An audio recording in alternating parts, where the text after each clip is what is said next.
Good morning students. B final year की class में आज हमारा जो टॉपिक है वह है मुद्रा के मूल्य का माप, निर्देशांक, सूचकांक, भाग 2। हम लास्ट वीडियो में हमने टॉपिक स्टार्ट किया था जिसमें हमने इसके अर्थ, परिभाषा, इसके बनाने की विधि और साधारण सूचकांक किस तरीके से निर्मित किया जाता है इसका अध्ययन किया था। आज हम इससे आगे अध्ययन करेंगे। आज हम देखते हैं कि भारयुक्त सूचकांक का निर्माण किस तरीके से किया जाता है। जैसा कि मैंने लास्ट लेक्चर में आपको बताया था कि भारयुक्त सूचकांक क्यों बनाया जाता है। इसका कारण है कि हर एक व्यक्ति के लिए उसके जीवन में सभी वस्तुओं का महत्व समान नहीं होता है। कुछ वस्तुएं अनिवार्य होती हैं, कुछ आरामदायक होती हैं, कुछ विलासितापूर्ण वस्तुएं होती हैं।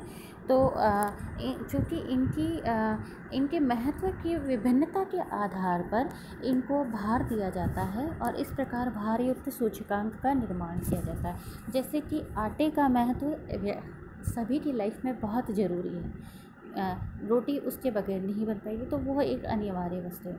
लेकिन अगर सुई की बात की जाए या माचिस की बात की जाए तो यह आप कह सकते हैं ये अनिवार्य वस्तुओं में नहीं आ सकती है। ठीक है, तो ये डिपेंड करता है कि कौन सी वस्तुएं अनिवार्य हैं, कौन सी आवश्यक है किसी व्यक्ति की लाइफ के अंदर, तो उस आधार पे उसे भार दिया जाता है। वस्तुओं के महत्व के अनुसार भार देने से जो सूचकांक तैयार होते हैं उन्हें भारयुक्त सूचकांक कहा जाता है। इनको बनाने की विधि भी सामान्य सूचकांक के समान ही है, लेकिन इसमें अंतर क्या है कि भारयुक्त सूचकांक के अंतर्गत मूल्य संबंधी प्रतिशत को भार से गुणा कर देते हैं और औसत निकालते समय प्रतिशत की संख्या के कुल योग को वस्तुओं की संख्या से विभाजित ना करके भार की संख्या के कुल योग से विभाजित किया जाता है। हम इसको एक उदाहरण के द्वारा यहाँ समझते हैं। मान लीजिए ये हमने देखा वस्तुओं की संख्या जो कि टोटल दे रखी है 8। ठीक है, इन 8 वस्तुओं में अगर हम देखते हैं वस्तुएं जो दे रखी है गेहूँ, चावल, चीनी, कपड़ा, मसाले, मकान, दुकान, घी, है ना। अब यहाँ पर इन्होंने भार दे रखा है वस्तु का कि गेहूँ का कम का कितना % इसके ऊपर खर्च कर, जैसे यहाँ पर इसका भार दिया गया है निरपेक्ष मूल्य में 25, 15, आगे भी इसी तरीके से हम ये भार देख रहे हैं। ठीक है, अब अगर मान लीजिए मूल्य जो दे रखा है गेहूं का 360 रुपये प्रति क्विंटल, चावल का 800 रुपये प्रति क्विंटल, ये जो मूल्य दे रखा है।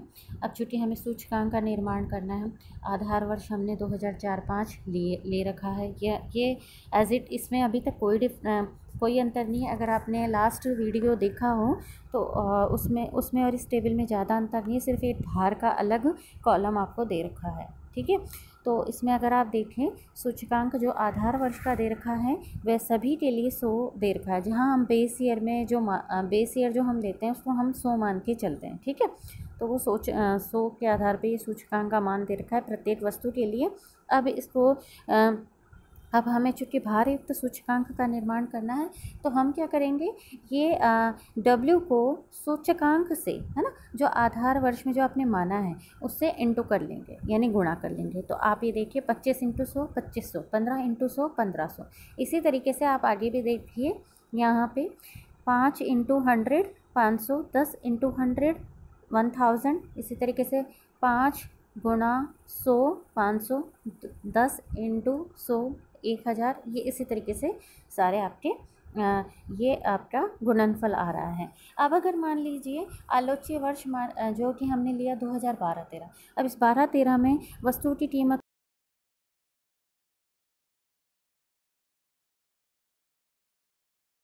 में वृद्धि, ठीक है, इसी तरीके से अन्य वस्तुओं की कीमतों में भी वृद्धि हुई है जो आप इस टेबल के थ्रू देख सकते हैं। अब आप क्या करेंगे, चूँकि आपको आलोच्य वर्ष में सूचकांक का निर्माण करना है तो भार तो वही है, वस्तुओं के भार में कोई चेंज नहीं हुआ है।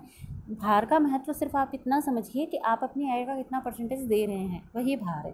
तो वो जो भार है उसको आप वस्तु के मूल्य से गुणा कर दीजिए। गुणा ना वस्तु के मूल्य से नहीं, आप यहाँ पर देखिए, हाँ एक और चीज़ आप यहाँ देखिए। अब आपको सूचकांक का निर्माण करना है आलोच्य वर्ष के लिए, तो आलोच्य वर्ष के लिए सूचकांक के निर्माण का फॉर्मूला क्या है जो हमने लास्ट देखा था। फॉर्मूला है आपका चालू वर्ष का मूल्य।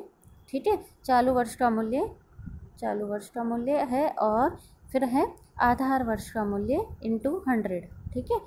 आधार वर्ष का मूल्य इंटू 100, ये आपके सूचकांक जो हमने साधारण सूचकांक निर्माण किया था उसमें हमने देखा है।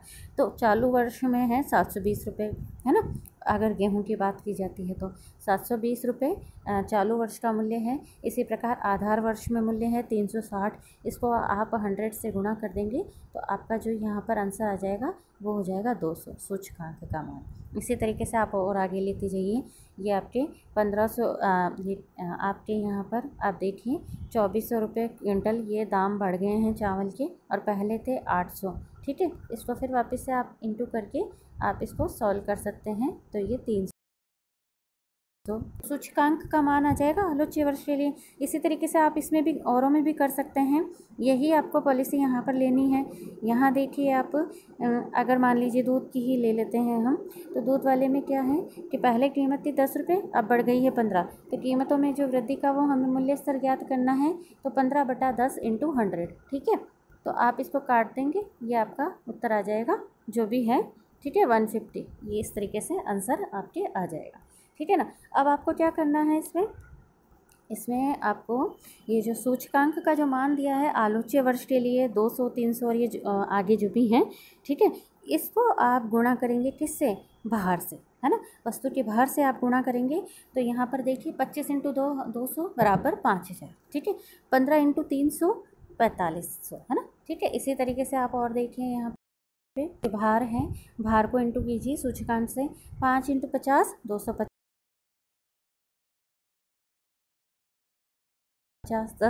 10 इंटू 150 1500, और इसी तरीके से आप ये करते जाएंगे तो आपको ये गुणनफल मिल जाएगा। ये गुणनफल किसका है, ये गुणनफल है आपके भार का और साथ में सूचकांक का, इंडेक्स नंबर का। इन दोनों का आप गुणनफल करेंगे तो WI आ जाएगा। अब आपको आगे क्या करना है, अब आपको ये जो भी WI आपको मिला है, इस WI को आप समीशन कर दीजिए, है ना, जोड़ना है, समीशन WI, ठीक है। तो आपको चूँकि भारयुक्त सूचकांक का निर्माण करना है, तो भारयुक्त सूचकांक के निर्माण का फॉर्मूला है summation WI upon summation W, ठीक है ना। तो इस तरीके से इसका फॉर्मूला है। अब इस फॉर्मूले को आप रख दीजिए यहाँ पर, इन सबको ऐड कर दीजिए। ऐड करने के बाद में ये जो भार आ रहा है जितना भी हमने देखा है 25 15 5 10 5 10 5 5, इनका ऐड कर दीजिए। ऐड करने पर समीशन W प्राप्त हो रहा है, और इस समीशन W के आधार पे आप इसको भाग दे दीजिए। तो समीशन WI ये जो है पहले वाले का जो आधार वर्ष का जो भारयुक्त सूचकांक का मान है, ठीक है। तो 8000/80 ये भारयुक्त सूचकांक का मान है किसका, आधार वर्ष के लिए। इसी प्रकार से समीशन WI है आलोच्य वर्ष के लिए भारयुक्त सूचकांक निकालने के लिए। ये जोड़ है भारयुक्त सूचकांक का, भारयुक्त सूचकांक का जोड़ है, जिसको हमें भार से भार के कुल जोड़ यानी जो जोड़ आ रहा है आपका 80, है ना, उससे आप क्या करेंगे, उसको भाग लगा देंगे। तो 189.06 आपके ये आ गया। तो आलोच्य वर्ष के लिए जो सूचकांक का जो आपका उत्तर आया वो है 189.06, और ये है आधार वर्ष के लिए।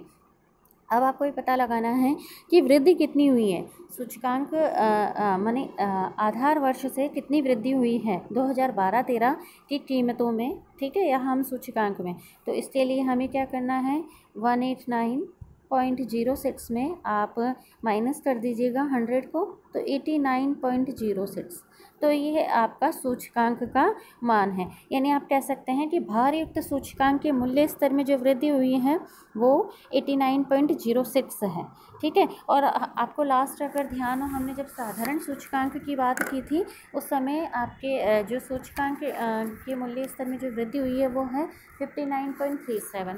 तो आप ये देखिए कि कितना ज़्यादा अंतर आ रहा है साधारण सूचकांक और भारयुक्त सूचकांक के निर्माण से ही। अब आगे हम इसमें चलते हैं, भारयुक्त सूचकांक की आपने देख ही लिया। अब इसमें आगे हम चलते हैं, निर्देशांक या सूचकांक तैयार करने में क्या क्या कठिनाई आती है। देखिए सबसे पहली कठिनाई है आधार वर्ष का चुनाव संबंधी कठिनाई। ये सबसे महंगे पता चल जाता है तो हमारी दूसरी प्रॉब्लम में आती है कि हमें कौन से ईयर को बेस ईयर लेना है, क्योंकि बेस ईयर ऐसा होना चाहिए जो नॉर्मल हो, जो उसमें उस बेस ईयर में कोई ज़्यादा उठापटक नहीं हुई हो, राजनीतिक अस्थिरता नहीं हुई हो, मूल्यों के दाम अचानक से उतार चढ़ाव में नहीं आए हों। तो बेस ईयर को चुनाव करते समय हमें बहुत सारी सावधानियों का ध्यान रखना पड़ता है। नेक्स्ट है प्रतिनिधि वस्तुओं का चयन।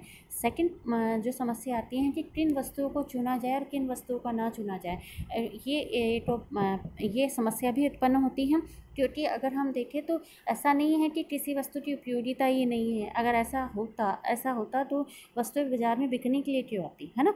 तो ये ज़रूरी होता है कि हमें प्रतिनिधि रूप में जो वस्तुएं ले रहे हैं वो ऐसी वस्तुएं होनी चाहिए जो अधिकतम, या आप कह सकते हैं सभी लोगों के द्वारा उपयोग में ली जाने वाली हों, ताकि हम मैक्सिमम एरिया या मैक्सिमम पीपल को कवर कर सकें कि उनका कीमतों पर प्रभाव क्या पड़ा है। इसका अध्ययन करने के लिए हमें वस्तुओं का चयन करने में भी काफ़ी सावधानी रखनी पड़ती है। नेक्स्ट है कीमतों के चयन में कठिनाइयाँ। कीमतों के चयन में कठिनाई में है, कीमतें थोक भी ले सकते हैं हम या फुटकर भी ले सकते हैं। ये निर्भर करता है कि हम किस प्रकार के सूचकांक के निर्माण कर रहे हैं। अगर हमें मूल्य स्तर में परिवर्तन को जानना है तो उसके लिए थोक मूल्य सूचकांक लिया जाता है, लेकिन अगर हमें जीवन निर्वाह सूचकांक तैयार करना है तो हमें उसके लिए फुटकर मूल्य लेना पड़ता है। तो ये डिपेंड करता है कि हमारा उद्देश्य क्या है, तो इसके चयन में भी कठिनाई आती है। नेक्स्ट है भार देने अथवा निश्चित करने में कठिनाई। सूचकांक, जब हम भारयुक्त सूचकांक का निर्माण करते हैं तो ये हमारे लिए कठिनाई उत्पन्न होती है कि हम किन किन वस्तुओं को कितना भार दें, क्योंकि ये डिसाइड करना बड़ा मुश्किल होता है, क्योंकि हर एक इंडिविजुअल पर्सन के लिए अपनी इनकम का कितना पार्ट वो किस वस्तु पर खर्च करेगा ये डिफरेंट होता है। अलग अलग पर्सन के लिए अलग अलग महत्व रखती है वस्तुएं, ठीक है। फिर भी मार्शल ने जैसे कि श्रृंखला सूचकांक की सलाह दी थी, लेकिन उसके बावजूद भी उसमें भी कुछ कमियां पाई जाती हैं। नेक्स्ट है औसत निकालने संबंधी कठिनाई। औसत निकालने की विभिन्न पद्धतियां हैं। अगर हमने जैसे खुद ने बात की है, गणितीय मेथड है, दूसरा ज्यामितीय मेथड है, तो इनमें से कौन सा मेथड ज़्यादा उपयोगी है और किस मेथड को उपयोग में लिया जाए, ये भी एक समस्या का विषय है। अब आगे हम चलते हैं सूचकांक या निर्देशांकों के प्रकार, ठीक है। सूचकांक को चूँकि आर्थिक क्षेत्र में सापेक्षिक परिवर्तनों को मापने के लिए उपयोग में लिया जाता है, और ये परिवर्तन केवल मूल्य स्तर में नहीं अपितु अर्थव्यवस्था के अन्य सभी क्षेत्रों, उपभोग, उत्पादन, रोजगार, व्यापार आदि में भी होते हैं। अतः सूचकांक के कई प्रकार हो सकते हैं, जिनमें हैं जैसे थोक मूल्य सूचकांक। देश के कीमत स्तर में होने वाले परिवर्तन को मापने के लिए जब मुख्य वस्तुओं के थोक मूल्य के आधार पर सूचकांक तैयार किए जाते हैं तो उन्हें थोक मूल्य सूचकांक कहा जाता है। ये उत्पादन लागत व्यय के तुलनात्मक नियंत्रण नीति निर्धारित करती है। जैसे कि भारत में थोक कीमत निर्देश सूचकांक का निर्माण भारत के आर्थिक सलाहकार द्वारा किया जाता है। नेक्स्ट है श्रमिक वर्ग जीवन निर्वाह व्यय सूचकांक। मूल्य में होने वाले परिवर्तनों का श्रमिकों के जीवन निर्वाह के ऊपर क्या प्रभाव पड़ता है, इसके लिए श्रमिकों द्वारा उपभोग की जाने वाली वस्तुओं के फुटकर मूल्य के आधार पर जो सूचकांक तैयार किए जाते हैं उन्हें श्रमिक जीवन निर्वाह व्यय सूचकांक कहा जाता है। इससे हमें क्या पता चलता है, इससे हमें श्रमिकों की मजदूरी, महंगाई भत्ते और मूल्यों का उनके ऊपर क्या प्रभाव पड़ रहा है, इसको निश्चित करने में ये सूचकांक काफ़ी उपयोगी होता है। और भारत में जो लेबर ब्यूरो है यानी श्रम निदेशालय, वो इस प्रकार के सूचकांक तैयार करता है। आगे चलते हैं औद्योगिक उत्पादन सूचकांक। ये किसी निश्चित आधार वर्ष की तुलना में किसी वर्ष विशेष में औद्योगिक उत्पादन का स्तर ज्ञात करने के लिए बनाए जाते हैं, यानी कि औद्योगिक उत्पादन घटा है या बढ़ा है इसका पता लगाने के लिए, ताकि सरकार व उद्योगपतियों को अपने अपने उत्पादन नीतियों की समीक्षा करने में सहायता मिल सके, ठीक है। भारत में जो केंद्रीय वाणिज्य मंत्रालय होते हैं उनका औद्योगिक उत्पादन सूचकांक निर्मित किया जाता है। नेक्स्ट है प्रतिभूति मूल्य सूचकांक। ये है स्टॉक तथा शेयर बाजार में आलोच्य वर्ष में प्रतिभूतियों और अंशों के मूल्य में होने वाले परिवर्तनों को आधार वर्ष की तुलना में मापने के लिए उपयोग में लिया जाता है। इससे क्या पता चलता है, इससे पता चलता है फर्स्ट पॉइंट, उद्योग में कितना विकास हुआ है, तेजी है या मंदी है, इसका ज्ञान पता चलता है। और दूसरा पूंजी विनियोग का मार्गदर्शन भी हो पाता है, इसकी वजह से पूंजी विनियोग को मार्गदर्शन मिल पाता है इससे। नेक्स्ट है व्यापार सूचकांक। ये दो प्रकार के होते हैं, आंतरिक विदेशी व्यापार सूचकांक, ठीक है। विदेशी व्यापार सूचकांक की सहायता से व्यापार में प्रगति, सरकारी नीतियों का विश्लेषण किया जा सकता है। नेक्स्ट है उपभोग सूचकांक। उपभोग वस्तुओं के मूल्य में होने वाले परिवर्तनों का अनुमान लगाने के लिए तथा उपभोक्ता पर उनका प्रभाव मालूम करने के लिए सूचकांक तैयार किए जाते हैं। इन सूचकांकों में प्रतिनिधि वस्तुओं और सेवाओं को भी सम्मिलित किया जाता है। नेक्स्ट है आय सूचकांक। देश में औद्योगिक, कृषि, व्यापार और परिवहन आदि सभी क्षेत्रों में आर्थिक विकास कार्यक्रमों से प्रगति होती है। इस प्रगति को मापने में राष्ट्रीय आय के सूचकांक विभिन्न समय में होने वाली प्रगति या अवनति का निर्देशन करवाती है। इनसे हमें पता चलता है कि क्या प्रोग्रेस हो रही है अथवा नहीं। और अन्य प्रकार के सूचकांकों में आप इसके अलावा अन्य प्रकार के जो सूचकांक हैं वह हैं अंतर्राष्ट्रीय व्यापार, कृषि उत्पादन निर्देशांक, कार्यक्षमता सूचकांक, बिक्री सूचकांक, रोजगार सूचकांक। तो इस प्रकार हमने सूचकांकों के प्रकारों के बारे में अध्ययन किया है। नेक्स्ट है सूचकांक की उपयोगिता। देखिए, सूचकांक आप कह सकते हैं कि सूचकांक को आर्थिक सम्मापक यंत्र यानी इकोनॉमिक बैरोमीटर कहा जा सकता है। क्यों कहा जा सकता है कि जिस प्रकार थर्मामीटर से तापक्रम, रेन गेज से वर्षा और वायु भार को मापने में बैरोमीटर का उपयोग किया जाता है, ठीक उसी प्रकार आर्थिक जीवन के विभिन्न क्षेत्रों में होने वाले परिवर्तनों का माप सूचकांक से होता है। इसलिए आर्थिक बैरोमीटर के रूप में सूचकांक से हमें बहुत सारे लाभ मिलते हैं, जैसे कि मुद्रा मूल्य का माप। सामान्य कीमत सूचकांकों की सहायता से मूल्य स्तर में होने वाले परिवर्तनों की दिशा एवं मात्रा मापी जा सकती है।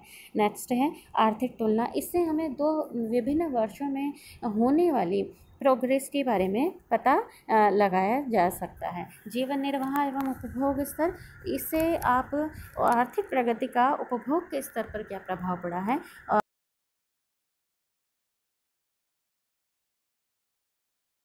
है। नेक्स्ट है मजदूरी व भत्तों का निर्धारण। सामाजिक न्याय की दृष्टि से किसी भी वर्ग में के निश्चित जीवन स्तर, व्यय तथा मजदूरी की समान दर होनी चाहिए। सूचकांक के परिवर्तनों के आधार पर मजदूरी व भत्तों में परिवर्तन ज्ञात किया जा सकता है। सूचकांक इसे समायोजित करने का एक अच्छा आधार प्रस्तुत करते हैं। नेक्स्ट है कृषि, औद्योगिक एवं व्यापारिक प्रगति का अनुमान लगाना। नेक्स्ट है व्यापारी व उद्योगपतियों के लिए उपयोगिता। ठीक है, इसमें भी ये सारे पॉइंट्स आपको चूँकि मैं अभी कमियों में पढ़ा चुकी हूँ तो आप उसको देख सकते हैं। व्यापारी और उद्योगपति भी सूचकांक के माध्यम से अपने व्यापार और उद्योग की दिशा एवं परिवर्तन आदि के बारे में विश्लेषण कर सकते हैं। नेक्स्ट है ऋण व ऋणदाताओं के लिए उपयोगिता। मूल्य सूचकांकों के कारण ऋणदाता तथा ऋणी को क्रमशः भान हो जाता है कि अतिरिक्त पूंजी को उधार देने तथा लिए गए ऋण को लौटाने का उचित समय कौन सा है। जब मूल्य सूचकांक ऊंचा हो तो ऋणी के लिए ऋण लौटाने का उचित समय है, जबकि ऋणदाता ऊंचे मूल्यों के सूचकांक में ऋण दे तथा निम्न सूचकांक में भुगतान ले तो अधिक लाभप्रद होगा। कभी कभी न्यायोचित भुगतान के लिए भी निर्देशांक मार्गदर्शन दे सकते हैं। नेक्स्ट है आर्थिक विकास, राष्ट्रीय आय, रोजगार में उपयोगिता। नेक्स्ट है सरकार तथा राजनीतिज्ञों के लिए उपयोगिता।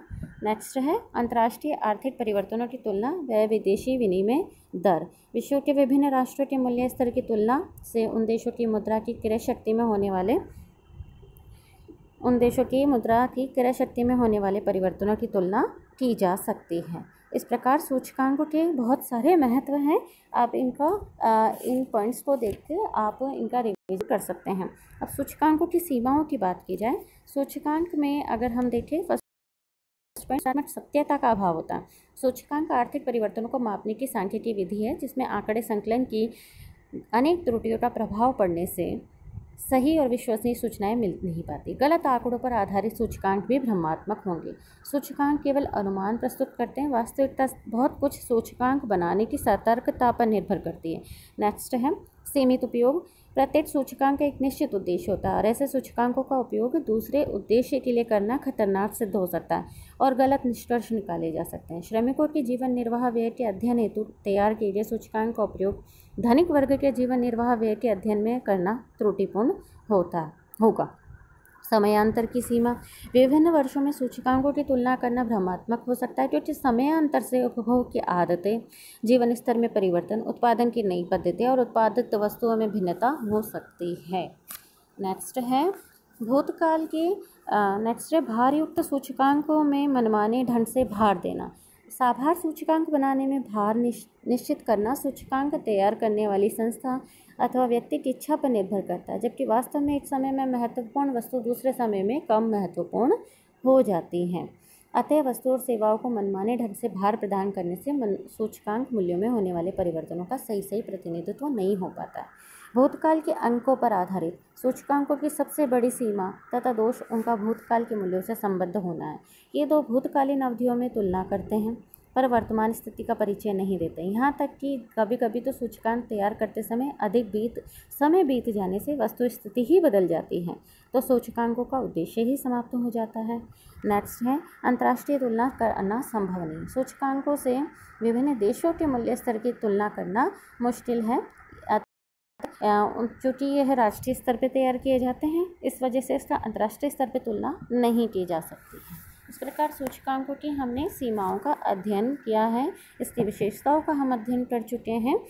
इससे लेकिन हमें ये निष्कर्ष तो प्राप्त होता ही है कि सतर्कता के अभाव में सूचकांक भ्रमात्मक और अविश्वसनीय होते हैं, लेकिन अगर आप इसे सावधानी और विवेक से तैयार करें तो आर्थिक क्षेत्र में सापेक्षिक परिवर्तनों को मापने में यह अपूर्ण होते हुए भी उपयुक्त यंत्र का काम करते हैं। प्रोफेसर फिशर के शब्दों में वस्तुओं का मूल्य स्तर स्थायी रखने तथा व्यापार में स्थिरता एवं दायित्व लाने के लिए निर्देशांक बहुत उपयोगी होते हैं, इसीलिए इसे आर्थिक मापन यंत्र की संज्ञा दी जाती है। सूचकांक अर्थशास्त्री, राजनीतिज्ञ, समाजशास्त्री, व्यापारी, उद्योगपति, आर्थिक विशेषज्ञ सभी के लिए समान रूप से उपयोगी सिद्ध होते हैं। आज के परिवर्तनशील आर्थिक जीवन में सूचकांक सरकार की नीति निर्धारण एवं उसके कार्यान्वयन में मार्गदर्शन करते हैं। आज का हमारा टॉपिक खत्म होता है यहीं पे। धन्यवाद।